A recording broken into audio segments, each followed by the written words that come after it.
Assalamualaikum warahmatullahi wabarakatuh. Berjumpa lagi dengan saya Naza. Kali ini saya akan membawakan sebuah kisah yang berjudul Kisah Liva Al-Mu'tadid. Semoga kita selalu di dalam lindungannya.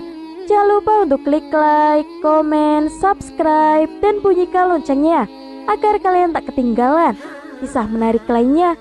Tanpa berlama-lama lagi, langsung saja kita ke kisahnya. Khalifah Al-Mu'tadid menerima baiat menggantikan pamannya yaitu Al-Mu'tamid pada 17 Oktober 892 Masehi. Beliau melanjutkan dinasti Abbasiyah yang terus berusaha bertahan di tengah lepasnya sejumlah wilayah yang telah independen dari pusat kekuasaan. Imam Suyuti mendeskripsikan sosok Al-Mu'tadid sebagai penguasa yang pemberani, tampilannya perkasa, sangar, banyak akalnya, dan perkasa dalam urusan seks. Kalaupun dia marah tanpa ampun, komandan tentara pun dia perintahkan dikubur hidup-hidup. Dia juga seorang politikus ulung. Sekitar 10 hari setelah dilantik menjadi khalifah, datanglah utusan penguasa Mesir, Umarawiyah bin Ahmad bin Tulun yang bernama Ibnu Al-Jassas. Utusan ini membawa berbagai hadiah dari mulai emas, unta, kuda, jerapah, sampai ke pelayan Kasim. Tujuannya adalah untuk menikahkan putri Umarawiyah dengan anak Al-Mu'tadid yang bernama Ali. Ini adalah diplomasi tingkat tinggi, mengingat dulu bapak Al-Mu'tadid yang bernama Al-Muwafaq berperang melawan Ahmad bin Tulun, yaitu bapak dari Umarawiyah. Namun, seperti dikisahkan Imam Tabari, Khalifah Al-Mu'tadid menolak proposal pernikahan untuk anaknya itu. Malah dia memutuskan bahwa dia sendiri yang akan menikahi putri dari Umarawiyah. Anaknya yang diincar, malah bapaknya yang kepengen menikah. Nama putri penguasa Mesir itu adalah Ketrunada. Dia membawa 1 juta dinar pada hari pernikahannya. Ini tercatat sebagai pernikahan paling megah dalam sejarah Khilafah Abbasiyah.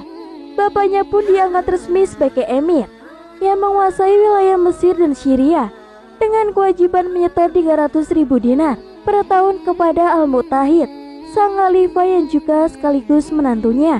Kemudian, pernikahan politik ini sayang tak berlangsung lama. Ketrunada meninggal tak lama kemudian. Emir Umarawiyah di Mesir dibunuh pelayannya sendiri yang merupakan selingkuhan istrinya itu.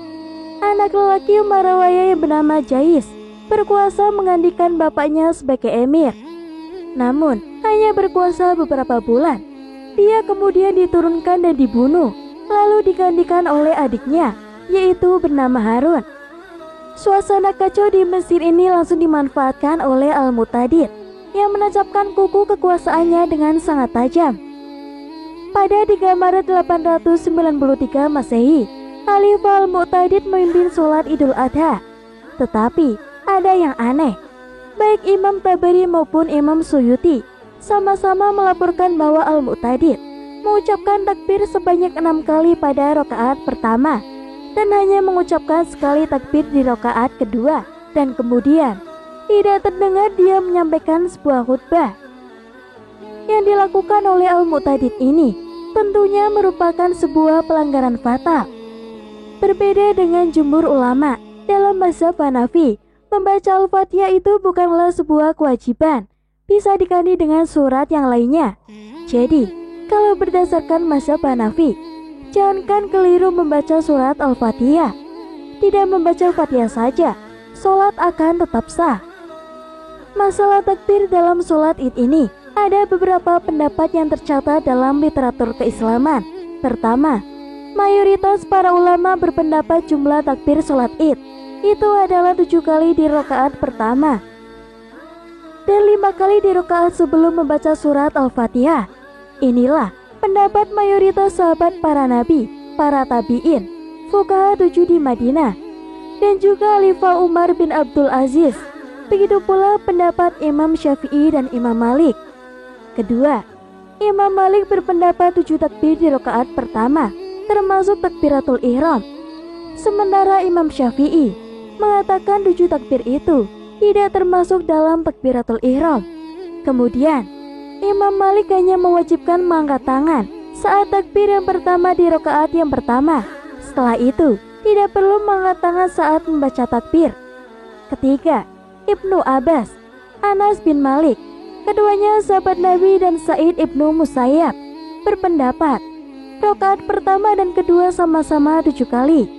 Keempat, Ibnu Mas'ud dan Abu Musa al-Ansari, Imam Auza'i, dan Imam Abu Hanifah. Kemudian mereka berpendapat rakaat pertama sholat id adalah 3 kali takbir sebelum membaca surat Al-Fatihah, dan pada rakaat kedua 3 kali takbir sebelum dilakukan ruku. Selanjutnya yang kelima, Muhammad bin Sirin berpendapat pada rakaat pertama dan kedua membaca 4 kali takbir. Keenam, ada pendapat yang menyatakan 7 kali takbir pada rakaat pertama, lalu diteruskan untuk membaca Al-Fatihah. Lantas, pada rakaat kedua, membaca Al-Fatihah dan surat pendek yang lain, baru kemudian 5 kali takbir. Inilah pendapat Hudzaifah dan Sa'id bin Al-As. Ketujuh, ada yang membedakan jumlah rakaat takbir pada sholat Idul Fitri dan Idul Adha.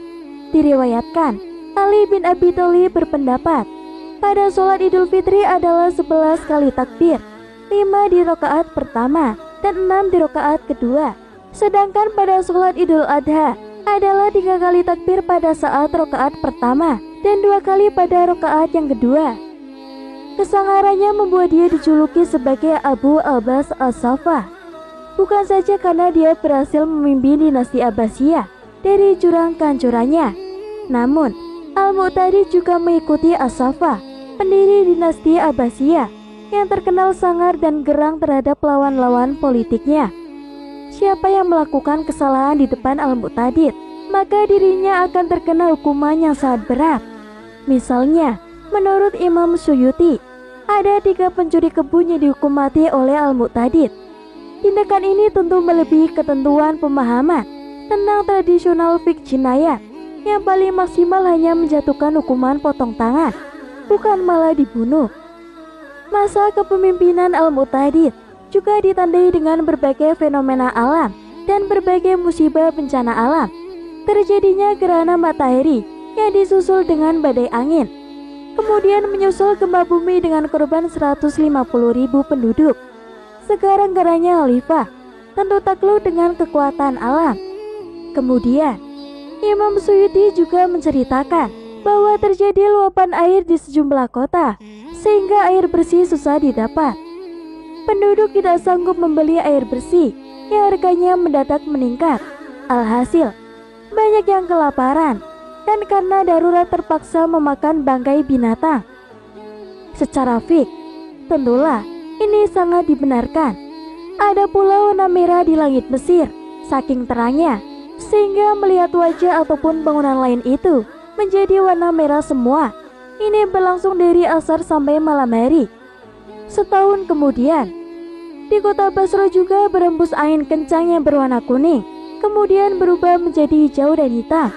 500 pohon kurma tumbang karena angin kencang ini, disusul dengan hujan batu es yang beratnya sama dengan uang 150 dirham.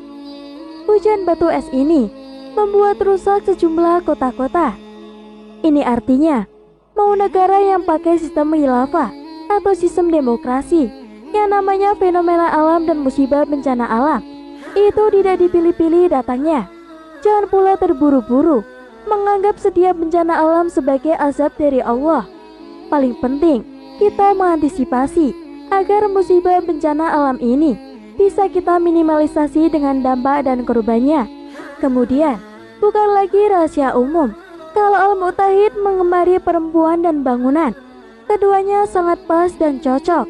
Al-Mu'tadid membangun sebuah gedung mewah seharga 60.000 dinar di kota Buhairah. Dia tinggal di dalamnya bersama para budak wanitanya. Salah satu yang paling dia sayangi, wanita itu bernama Darirah. Wafatnya Darirah membuat sang khalifah berduka cita dan goncang jiwanya. Kemudian Imam Suyuti melaporkan Al-Mu'tadid kondisinya sangat melemah. Menurut penulis Tarikh Al-Khulafai ini, Al-Mu'tadid kebanyakan berhubungan seks, sehingga kondisi fisiknya tidak terjaga. Dia wafat pada usia sekitar 48 tahun dan berkuasa selama 10 tahun. Cukup sekian kisah yang dapat saya sampaikan. Semoga bermanfaat dan memberi pelajaran bagi kita semua. Akhir kata, wassalamualaikum warahmatullahi wabarakatuh.